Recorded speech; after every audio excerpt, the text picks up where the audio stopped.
Very good evening to all of you. I am Aditi. मैं आज आपको क्लास 12 के management chapter 1 management first chapter के टॉपिक नंबर 4 को समझाने जा रही हूँ। Level of management, level of management पे मैंने 3 वीडियो बना दिया है आपको एंड उसको मैंने ख़त्म कर दिया है। फंक्शंस ऑफ मैनेजमेंट आज का टॉपिक है, फंक्शंस ऑफ मैनेजमेंट। ठीक है, it is a very interesting topic और यहीं से आपका मेन बीएसटी के बुक का पढ़ाई शुरू होता है। फंक्शंस में जो है आपको आगे के सारे चैप्टर्स में वही सब पढ़ना है। ठीक है, इसके 5 फंक्शंस है और आगे के 5 चैप्टर्स आपको यही पढ़ना है। ठीक है, functions of management it is very interesting chapter. आपको बहुत ही पढ़ने में इसको मज़ा आएगा। चलिए स्टार्ट करते हैं। There are the 5 functions. ठीक है, first is the planning, second is organising,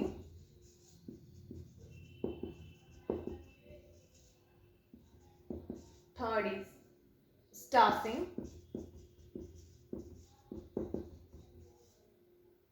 fourth is directing,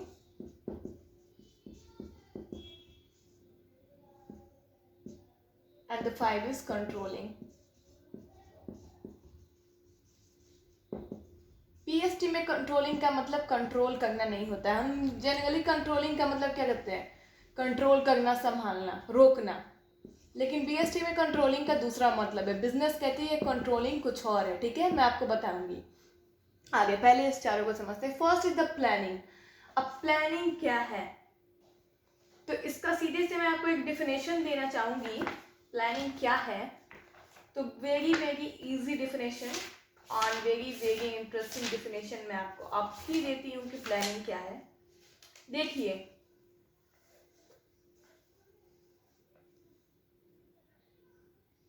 Hamming बोलते थे planning is the deciding in advance what is to be done.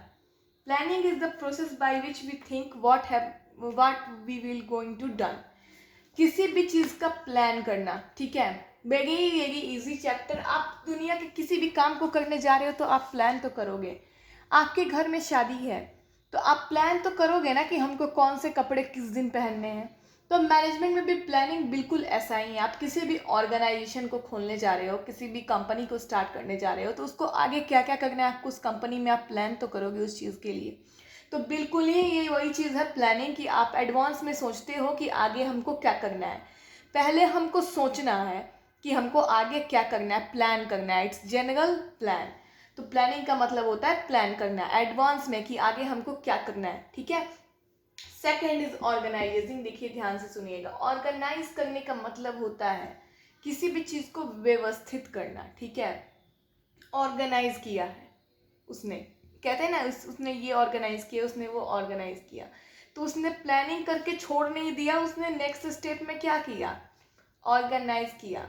ठीक है, तो मैं ऑर्गेनाइजेशन बताती हूँ आपको, बिल्कुल अच्छे से समझाऊंगी। देखिए, पहले तो इतना याद रखिएगा कि ये पांचों जो चीज़ें हैं वो लाइन बाय लाइन है, इधर उधर नहीं लिखेंगे, इसको लाइन बाय लाइन ही लिखेंगे। प्लानिंग के नीचे ऑर्गेनाइजिंग आता है, ऑर्गेनाइजिंग के नीचे स्टाफिंग आता है, स्टाफिंग के नीचे डायरेक्टिंग आता है, डायरेक्टिंग के नीचे लास्ट इज कंट्रोलिंग आता है।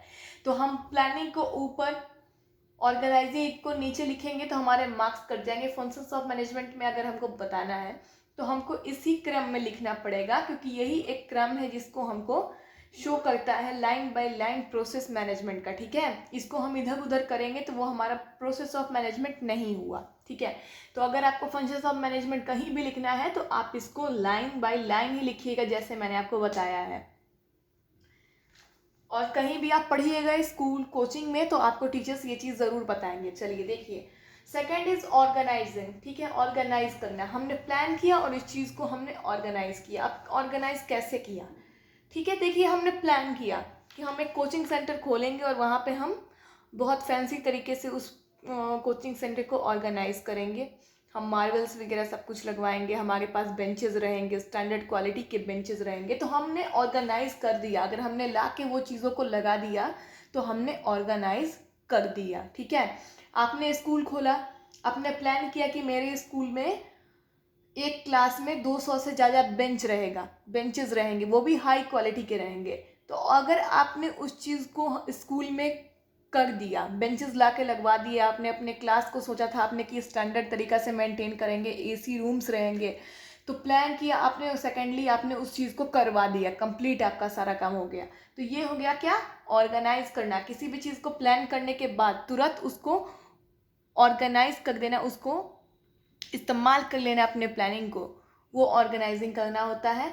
मैंने सोचा कि कल को मैं अपने रूम को ऐसे ऐसे करूँगी, मैं पेंट करवाऊँगी, उसमें ला के इलेक्ट्रॉनिक अप्लायंसेस लगवाऊँगी, मैं एसी लगवाऊँगी, मैं टीवी लगवाऊँगी। तो मैंने प्लान कर रहा है बस, लेकिन अब मैंने अभी तक उसको किया नहीं है, तो वो ऑर्गेनाइज मैंने नहीं किया, सिर्फ मैंने प्लान किया है। और अगर मैंने सब कुछ कर दिया, अपने रूम को जैसे जैसे मैंने सोचा था वैसे वैसे कर दिया, तो मैंने क्या किया, ऑर्गेनाइज अपने चीज़ को कर दिया। वैसे ही कंपनी या ऑर्गेनाइजेशन के मामले में भी होता है कि पहले तो प्लानिंग करो और सेकंड उसको ऑर्गेनाइज करो। थर्ड पर आता है staffing. Very very interesting chapter is staffing, putting the right person into right place, putting the right person into right place, right person into right place. अब ये क्या है, राइट राइट बताई जा रही है, ऐसा कुछ नहीं है, राइट राइट नहीं है। देखिए, ऑर्गेनाइज कर देने भर तो है नहीं, उस कंपनी को चलाने के लिए आपको लोगों का ज़रूरत तो पड़ेगा ना, लेकिन अरे गहरे किसी का तो ज़रूरत नहीं पड़ेगा। जिस जिस लोगों की कंपनी में ज़रूरत है उसका तो ज़रूरत आपको पड़ेगा। मैनेजर्स का ज़रूरत है, यहाँ ले लीजिए, मैनेजर्स का ज़रूरत है, डायरेक्टर्स का ज़रूरत है, एम्प्लॉयज़ का ज़रूरत है, वर्कर्स का, हज़ारों वर्कर्स का ज़रूरत है, कहीं स्कूल है तो टीचर्स का ज़रूरत है, प्रोफेसर का ज़रूरत है, प्रिंसिपल का ज़रूरत है, ठीक है। ऑर्गेनाइजेशन की बात हो रही है तो ये सब मैंने ले लिया। तो अब putting the right person into right place का मतलब है सही जगह पर सही इंसान को रखना। ठीक है, मैंने खोल दिया स्कूल, लेकिन अभी उसमें एक भी इंसान नहीं है, तो उस स्कूल का काम क्या है? तो पढ़ाने के लिए बच्चों को टीचर्स तो चाहिए, स्कूल संभालने के लिए प्रिंसिपल तो चाहिए। तो 50 लोग आए जिनका जो प्रोफेशन था मैंने उसको उसमें डाल दिया। टीचर्स का काम टीचर्स को दे दिया, उन्हें सब्जेक्ट्स दे दिया कि भाई आपका जो सब्जेक्ट्स है आप वो सब्जेक्ट पढ़ाएंगे। प्रिंसिपल, उसमें से एक को प्रिंसिपल बना दिया मैंने, और खुद ही बन गए द थर्ड एंड थर्ड। बाकी के जो लोग हैं उनको क्या करेंगे, अब जहाँ जहाँ उनका ज़रूरत है वहाँ वहाँ उनको रख देंगे। किसी को रिसेप्शनिस्ट बना देंगे, किसी को स्टाफ बना देंगे, जो जिस काबिल का रहेगा हम उस लायक उसको वर्क दे देंगे। तो हम क्या कर रहे हैं, putting the right person into right place. जिसका जो प्रोफेशन है मैंने उसको उस टाइप का वर्क दे दिया, जो जिस जगह पे सेट कर रहा है मैंने उस जगह पर उसको उठा के रख दिया, तो मैंने स्टाफिंग कर लिया। अब तो सब हो गया, तो अब दो चीज़ क्या है, डायरेक्टिंग और कंट्रोलिंग क्या है। देखिए, डायरेक्टिंग और कंट्रोलिंग क्या है। अब तो आप समझ रहे हैं कि स्टाफिंग भी हो ही गया, ऑर्गेनाइजिंग हो ही गया, अब डायरेक्टिंग कंट्रोलिंग क्या है। वेरी वेरी इंपॉर्टेंट चीज़, प्रिंसिपल है, ठीक है, मैंने प्रिंसिपल बना दिया और वो अपने चैम्बर में ही बैठा हुआ है, दिन भर उसने कोई काम नहीं किया, ठीक है। टीचर है, मैंने टीचर रख दिया, लेकिन दिन भर उसने कोई काम नहीं किया, वो बस बैठा हुआ है, पढ़ाया लिखाया नहीं बच्चों को। तो फिर तो स्टाफिंग करने के बाद भी मेरे कंपनी का कोई भी काम होने वाला नहीं है, ठप, ना बच्चे पढ़ेंगे ना कुछ होगा। तो डायरेक्टिंग करने के लिए डायरेक्टर्स चाहिए रहते हैं, सुपरवाइजर्स चाहिए रहते हैं। सुपरवाइज़र और सुपीरियर तो मैंने आपको पढ़ाया था। सुपरवाइजर्स होते हैं हेड्स, सुपीरियर्स होते हैं वर्कर्स, एम्प्लॉयज़। तो डायरेक्टिंग बहुत इंपॉर्टेंट प्रोसेस होता है। तो प्रिंसिपल उठ के जाएगा, ऑर्डर देगा, वो अपना काम करेगा, बस बैठे नहीं रहेगा, ऑर्डर देना, देख रेख करना, अनुशासन बनाए रखना उसका काम है ना। वैसे ही कंपनी में भी मैनेजर या डायरेक्टर उठ के जाएगा, अपने मिडिल लेवल के जो एम्प्लॉयज़ हैं उनको बोलेगा कि जाइए जाके आप काम करवाइए, तभी वो करवाएंगे। टीचर्स जाएंगे पढ़ाने, मैनेजर्स भी जाएंगे अपना लोअर लेवल से काम करवाने। तो डायरेक्टिंग कर रहे हैं, वो डायरेक्शन दे रहे हैं। सीधे से मैं इतना ही बताऊंगी, इजी वर्ड्स में डायरेक्टिंग करना मतलब डायरेक्शन देना। अपने अपने पोस्ट पर आपका जो कर्तव्य है, प्रिंसिपल का कर्तव्य है टीचर्स को डायरेक्शन देना, देगा। मैनेजर्स का कर्तव्य है एम्प्लॉयज़ को डायरेक्शन देना, वो देगा। तो डायरेक्टिंग बहुत इम्पॉर्टेंट चीज़ होती है। अगर कोई भी ऑर्गेनाइजेशन, कंपनी, स्कूल हो, कोई भी हो, अगर डायरेक्टिंग नहीं हो रहा है तो इन प्लानिंग, ऑर्गेनाइजिंग और स्टाफिंग, तीनों चीज़ें का कोई काम नहीं है, ये ख़त्म हो जाएंगे अगर अच्छे से डायरेक्टिंग नहीं होगा तो, ठीक है। तो किसी भी चीज़ को चलाने के लिए डायरेक्शन देना, देख रेख करना, अनुशासन बनाए रखना, ये सब बहुत ज़रूरी होता है। Last is controlling. कंट्रोलिंग देखिए ध्यान से समझाते हैं, और आप भी ध्यान से ही समझिएगा, नहीं तो कंट्रोलिंग में सारे बच्चे कंफ्यूज हो जाते हैं। हम खुद कंफ्यूज हुए थे अभी कि कंट्रोलिंग क्या है, समझ में नहीं आ रहा है। बहुत ही इजी चीज़ है, दिमाग लगा के समझिएगा, समझ में आ जाएगा। कंट्रोलिंग,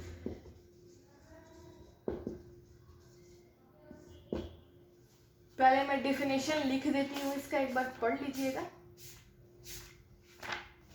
समझने में आपको और आसानी होगी।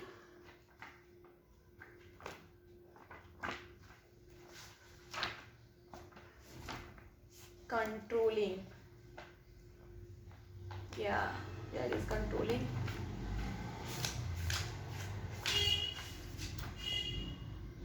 या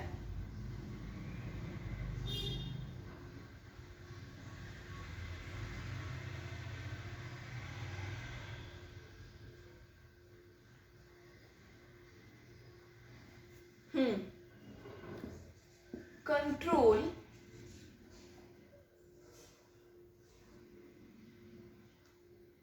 is the process of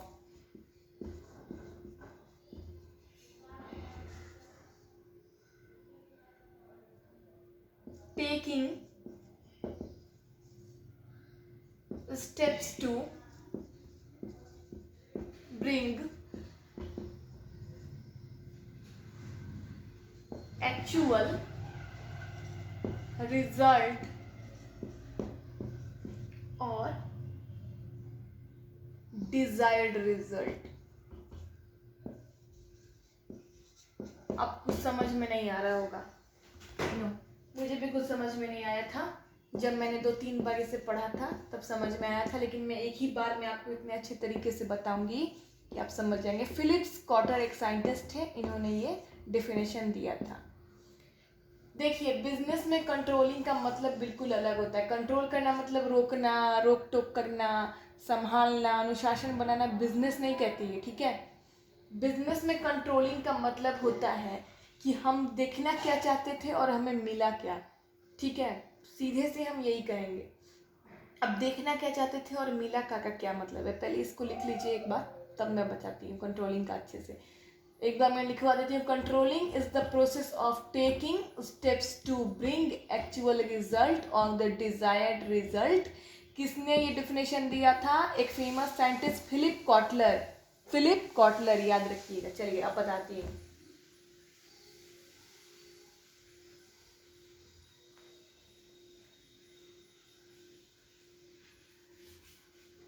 very very easy,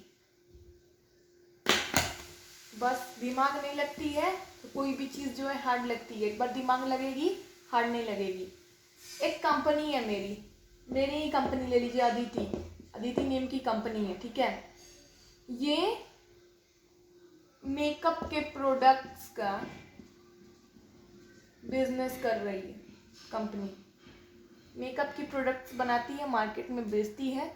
एक साल इस कंपनी ने चाहा, एक साल में 1 ईयर में इसने चाहा प्रॉफिट हम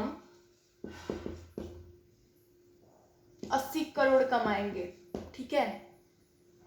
और काम में लग गई, लेकिन उसकी प्रॉफिट 80 करोड़ से डाउन होकर चली गई है। एक साल बीत गए, 1 ईयर लेटर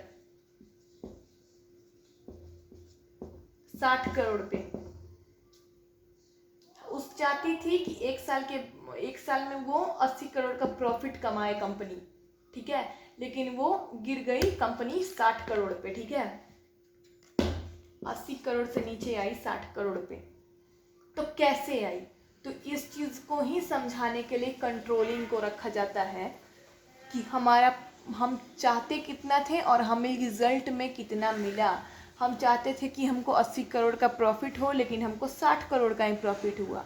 तो कंट्रोलिंग ये प्रोसेस है जो देखता है कि हमारा गोल कितना था और हमें मिला कितना, और किस वजह से हमारा जो गोल है उसमें प्रॉब्लम आया।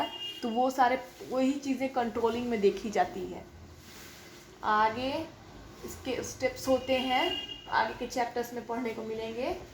अभी इतना ही है कि कंट्रोलिंग एक प्रोसेस है जिसमें देखा जाता है कि हम डिज़ायर कितना करना चाहते थे और हमें मिला कितना। हम डिज़ायर करना चाहते थे 80 करोड़ का डिज़ायर था मेरा, और हमको 80 करोड़ नहीं मिला, हमको 60 करोड़ ही मिला। हमारी कंपनी ने प्रॉफिट 60 करोड़ का ही कमाया। तो कंट्रोलिंग का यही मतलब है कि हम देखते हैं, एनालाइज करते हैं, ठीक है, सबसे बेहतर समझिए, एनालाइज करते हैं, समझते हैं, सोचते समझते हैं कि हमारा इतना प्रॉफिट था, हमें मिला कितना, ज़्यादा मिला तो बहुत अच्छा है, कम मिला तो कहाँ कहाँ कमी रह गई, तो उस पे कंपनी फिर काम करती है। तो कंट्रोलिंग के प्रोसेस में वो सब कमी हमको पढ़ने के लिए मिलेगी, ठीक है। Actual result and desire result को देखना होता है कंट्रोलिंग का प्रोसेस। देखा, अगर ज़्यादा है प्रॉफिट तब तो कोई बात ही नहीं है, हम जितना चाहते थे उतना मिल गया, 80 करोड़ का 80 करोड़ मिल गया तब तो कोई बात ही नहीं है। 90 करोड़ मिल गया तब तो अति उत्तम है भाई, हम तो कूद रहे हैं। लेकिन 60 पे आ गया, हम चाहते थे 80 लेकिन हमको 60 मिला, हमको 50 करोड़ मिला, तब तो देखेंगे ना कि हमारी कमी कहाँ रह गई। तो इसी प्रोसेस को कहते हैं कंट्रोलिंग।